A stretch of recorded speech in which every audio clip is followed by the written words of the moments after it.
Okay, so your base was originally Montego Bay, and did you actually export the sound to Kingston? No, what happened is that we got a date in Kingston to play. One of the guys used to be a policeman, one of the part member, right? And he got transferred to Kingston, so I arranged up some session with the sounds in Kingston. The first sound we play, Echo Vibration.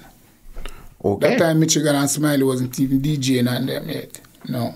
Yeah. And it was at Daily News that in New Kingston, that's where that session keep. Yeah. After we played that night, the people then said this son can't go back a country. Just like that. Yeah. Yeah, they said this son can't go back a country.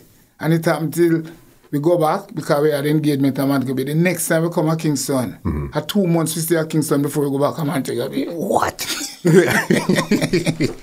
And at this time, because I remember hearing a 70, I think it was either 70-something or early 80s with artists on Soul to Soul. Yeah, 75. Okay. 75, 76, we start have live artists, and we used to have 3 at the wickedest young DJ in Jamaica. Which 3 were they? Ringo, Lone Ranger, and Welton Irie. Started on Soul to Soul? Yeah, they were on Soul to Soul. Them call themselves the 3 heavyweight DJ. They're bad. Everywhere, we used to play like round robin in Kingston, bar, you know.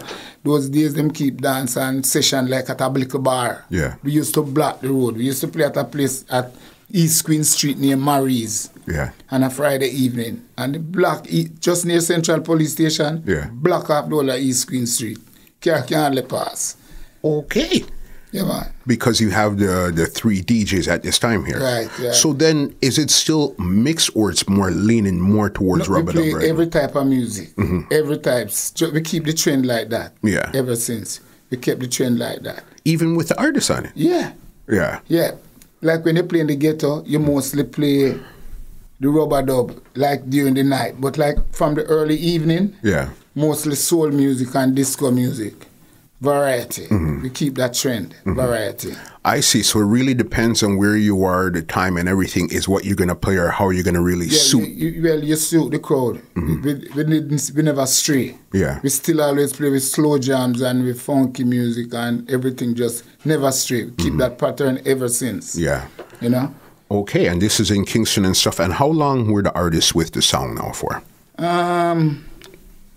Maybe, well, sometimes, like those days, you see, like a DJ, they would get like another sound would hire them for a night. Okay. So they would go to that function that night, you know?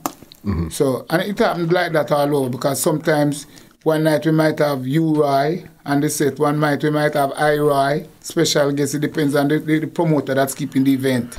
I see. Right? Sometimes we have Brigadier Jerry, Rankin Joe, Josie Whale, all different DJ. Well, those days I think Josie was like a more younger DJ than them. Those times. Yeah. Okay. And them used to have a sound that them like Sturgaff. That was in the later part. That had their sound. Yeah. And you know, DJ always stick to them sound. But Lone Ranger was like our #1 DJ. Yeah. Because a lot of the songs that we have on record make from soul to soul dance. What? Yeah. We used to like have a little lyrics right out and give him, you know. Yeah. Richie, Captain Richie. Yes. I brought him on Soul to Soul, so he was a part of Soul to Soul too. Captain Richie that you see in Canada here. Yeah. Okay, so was Captain Richie as the selector? Yeah, he was mostly the mic man. Yeah. Yeah. Didn't realize that part there, because I did sit down and speak to Captain Richie, but I thought he was more the selector. I didn't realize he was more the mic man. Yeah. We used to do most of the selecting, but Richie selected, you know what I mean? But I was like the major, the main selector. Yeah. And Lone Ranger was your ace DJ. Yeah. Yeah.